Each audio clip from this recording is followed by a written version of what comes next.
복음잡화점 성경 통독 112일째입니다. 오늘 오바댜, 요나 완성하도록 하겠습니다.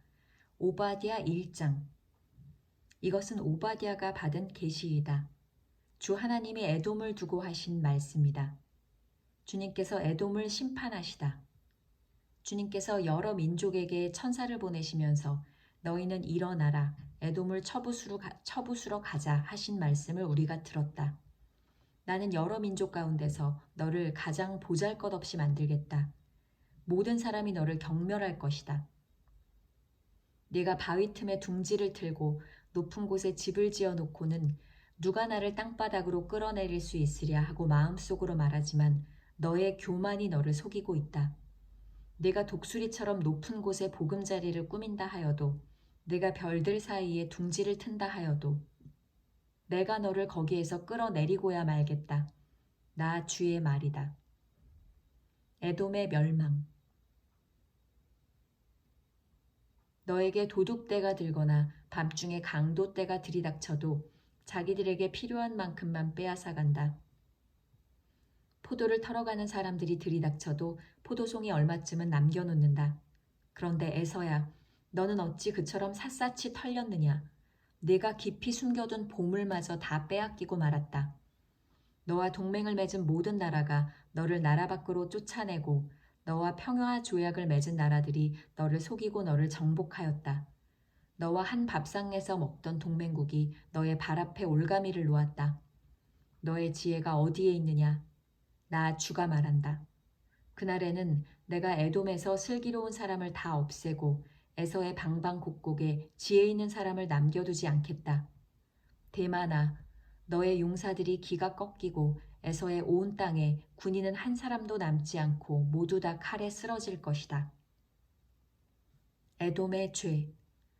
내 아우 야곱에게 저지른 그 폭행 때문에 내가 치욕을 당할 것이며 아주 망할 것이다. 내가 멀리 서서 구경만 하던 그날 이방인이 야곱의 재물을 늑탈하며 외적들이 그의 문들로 들어와서 제비를 뽑아 예루살렘을 나누어 가질 때에 너도 그들과 한패였다. 내 형제의 날, 그가 재앙을 받던 날에 너는 방관하지 않았어야 했다. 유다 자손이 몰락하던 그날, 너는 그들을 보면서 기뻐하지 않았어야 했다.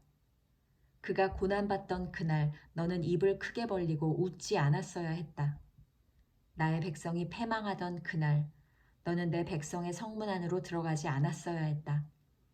나의 백성이 패망하던 그날, 너만은 그 재앙을 보며 방관하지 않았어야 했다. 나의 백성이 패망하던 그날, 너는 그 재산에 손을 대지 않았어야 했다. 도망가는 이들을 죽이려고 갈라지는 길목을 지키고 있지 않았어야 했다. 그가 고난받던 그날, 너는 살아남은 사람들을 원수의 손에 넘겨주지 않았어야 했다. 주님께서 세계 만민을 심판하실 날, 내가 모든 민족을 심판할 주의 날이 다가온다. 네가 한 대로 당할 것이다. 내가 준 것을 네가 도로받을 것이다. 너희가 내 거룩한 산에서 쓴 잔을 마셨다. 그러나 이제 온 세계 모든 민족이 더욱더 쓴 잔을 마실 것이다. 마지막 한 방울까지 다 마시고 망하여 없어질 것이다. 이스라엘의 승리. 그러나 더러는 시온산으로 피하고 시온산은 거룩한 곳이 될 것이다. 그때 야곱의 집은 다시 유산을 차지할 것이다. 야곱의 집은 불이 되고 요셉의 집은 불꽃이 될 것이다. 그러나 에서의 집은 건불이 될 것이니 그 불이 건불에 붙어 건불을 사를 것이다. 에서의 집안에서는 아무도 살아남지 못할 것이다. 나 주가 분명히 말한다. 새 이스라엘. 네겝 지방에서 올라온 내 백성이 에서의 산악지대를 차지하고 평지에서 올라온 내 백성은 블레셋 땅을 차지할 것이다. 그들은 에브라임의 영토와 사마리아의 영토를 차지할 것이다. 베냐민은 길르앗을 차지할 것이다. 잡혀갔던 이스라엘 포로는 돌아와서 가나안 족속의 땅을 사르밧까지 차지하고 예루살렘에서 스바랏으로 잡혀갔던 사람들은 남쪽 유다의 성읍들을 차지할 것이다. 구원자들이 시온산에 올라와서 에서의 영토를 다스릴 것이다. 나라가 주의 것이 될 것이다. 아멘. 요나서 1장. 요나가 주님을 피하여 달아나다. 주님께서 아미떼의 아들 요나에게 말씀하셨다. 너는 어서 저 큰 성읍 니느웨로 가서 그 성읍에 대고 외쳐라. 그들의 죄악이 내 앞에까지 이르렀다. 그러나 요나는 주님의 낯을 피하여 스페인으로 도망가려고 길을 떠나 욥바로 내려갔다. 마침 스페인으로 떠나는 배를 만나 뱃삭을 내고 뱃삭을 내고 사람들과 함께 그 배를 탔다. 주님의 낯을 피하여 스페인으로 갈 셈이었다. 주님께서 바다 위로 큰 바람을 보내시니 바다에 태풍이 일어나서 배가 거의 부서지게 되었다. 뱃사람들은 두려움에 사로잡혀 저마다 저희 신들에게 부르짖고 저희들이 탄 배를 가볍게 하려고 배 안에 실은 짐을 바다에 내던졌다. 요나는 벌써부터 배 밑창으로 내려가 누워서 깊이 잠들어 있었다. 마침 선장이 그에게 와서 그를 보고 소리를 쳤다. 당신은 무엇을 하고 있소? 잠을 자고 있다니. 일어나서 당신의 신에게 부르짖으시오. 행여라도 그 신이 우리를 생각해 준다면 우리가 죽지 않을 수도 있지 않소. 뱃사람들이 서로 말하였다. 우리가 어서 제비를 뽑아서 누구 때문에 이런 재앙이 우리에게 내리는지 알아봅시다. 그들이 제비를 뽑으니 그 제비가 요나에게 떨어졌다. 그들이 요나에게 물었다. 우리에게 말하시오. 누구 때문에 이런 재앙이 우리에게 내렸소? 당신은 무엇을 하는 사람이며 어디서 오는 길이요? 어느 나라 사람이요? 어떤 백성이요? 그가 그들에게 대답하였다. 나는 히브리 사람이요. 하늘에 계신 주 하나님, 바다와 육지를 지으신 그분을 섬기는 사람이요. 요나가 그들에게 자기가 주님의 낯을 피하여 달아나고 있다고 말하니 사람들이 그 사실을 알고 겁에 질려서 그에게 소리쳤다. 어쩌자고 당신은 이런 일을 하였소? 바다의 파도가 점점 더 거세게 일어나니 사람들이 또 그에게 물었다.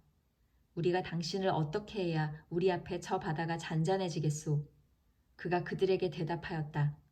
나를 들어서 바다에 던지시오. 그러면 당신들 앞에 저 바다가 잔잔해질 것이요.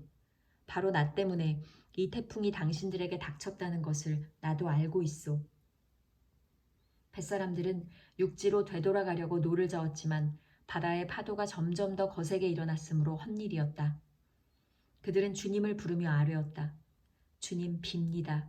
우리가 이 사람을 죽인다고 해서 우리를 죽이지 말아 주십시오. 주님께서는 뜻하시는 대로 하시는 분이시니 우리에게 살인죄를 지우지 말아 주십시오. 그들은 요나를 들어서 바다에 던졌다. 폭풍이 일던 바다가 잔잔해졌다. 사람들은 주님을 매우 두려워하게 되었으며 주님께 희생제물을 바치고서 주님을 섬기기로 약속하였다. 요나의 기도. 주님께서는 큰 물고기 한 마리를 마련하여 두셨다가 요나를 삼키게 하셨다. 요나는 사흘 밤낮을 그 물고기 뱃속에서 지냈다. 요나서 2장. 요나가 물고기 뱃속에서 주 하나님께 기도드리며 아뢰었다. 내가 고통스러울 때 주님께 불러 아뢰었더니 주님께서 내게 응답하셨습니다. 내가 수올 한가운데서 살려달라고 외쳤더니 주님께서 나의 호소를 들어주셨습니다. 주님께서 나를 바다 한가운데 깊음 속으로 던지셨으므로 큰 물결이 나를 에워싸고 주님의 파도와 큰 물결이 내 위에 넘쳤습니다. 내가 주님께 아뢰기를 주님의 눈앞에서 쫓겨났어도 내가 반드시 주님 계신 성전을 다시 바라보겠습니다 하였습니다. 물이 나를 두르기를 영혼까지 하였으며 기품이 나를 에워쌌고 바다 풀이 내 머리를 휘감았습니다. 나는 땅속 맷뿌리까지 내려갔습니다. 땅이 빗장을 질러 나를 영영 가두어 놓으려 했습니다만 주 나의 하나님, 주님께서 그 구덩이 속에서 내 생명을 건져주셨습니다. 내 목숨이 힘없이 꺼져갈 때에 내가 주님을 기억하였더니 나의 기도가 주님께 이르렀으며 주님 계신 성전에까지 이르렀습니다. 헛된 우상을 섬기는 자들은 주님께서 베풀어 주신 은혜를 저버립니다. 그러나 나는 감사의 노래를 부르며 주님께 희생 제물을 바치겠습니다. 서원한 것은 무엇이든지 지키겠습니다. 구원은 오직 주님에게서만 옵니다. 주님께서 그 물고기에게 명하시니 물고기가 요나를 뭇에다가 뱉어냈다. 요나서 3장. 니느웨 사람들의 회개. 주님께서 또다시 요나에게 말씀하셨다. 너는 어서 저 큰 성읍 니느웨로 가서 이제 내가 너에게 한 말을 그 성읍에 외쳐라. 요나는 주님께서 말씀하신 대로 곧 길을 떠나 니느웨로 갔다. 니느웨는 둘러보는 데만 사흘길이나 되는 아주 큰 성읍이다. 요나는 그 성읍으로 가서 하룻길을 걸으며 큰 소리로 외쳤다.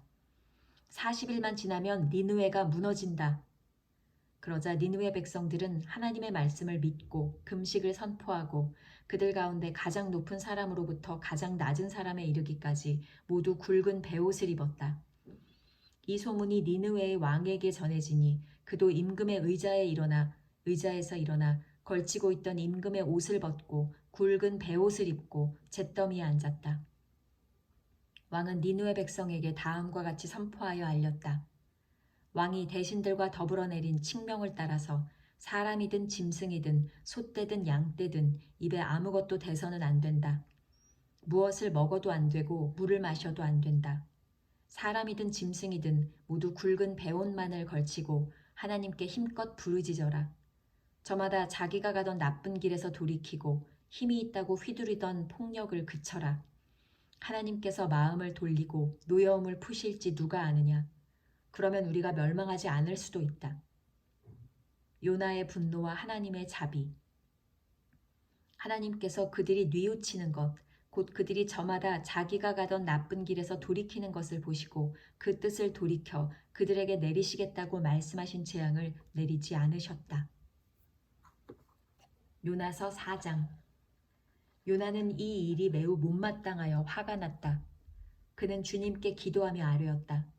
주님, 내가 고국에 있을 때 이렇게 될 것이라고 이미 말씀드리지 않았습니까? 내가 서둘러 스페인으로 달아났던 것도 바로 이것 때문입니다. 하나님은 은혜로우시며 자비로우시며 좀처럼 노하지 않으시며 사랑이 한없는 분이셔서 내리시려던 재앙마저 거두실 것임을 내가 알고 있었기 때문입니다. 주님, 이제는 제발 내 목숨을 나에게서 거두어 주십시오. 이렇게 사느니 차라리 죽는 것이 낫겠습니다. 주님께서는 네가 화를 내는 것이 옳으냐 하고 책망하셨다. 요나는 그 성읍에서 빠져나와 그 성읍 동쪽으로 가서 머물렀다. 그는 거기에다 초막을 짓고 그 그늘 아래에 앉았다. 그 성읍이 어찌 되는가를 볼 셈이었다. 주 하나님이 방 넝쿨을 마련하셨다. 주님께서는 그것이 자라올라 요나의 머리 위에 그늘이 지게 하여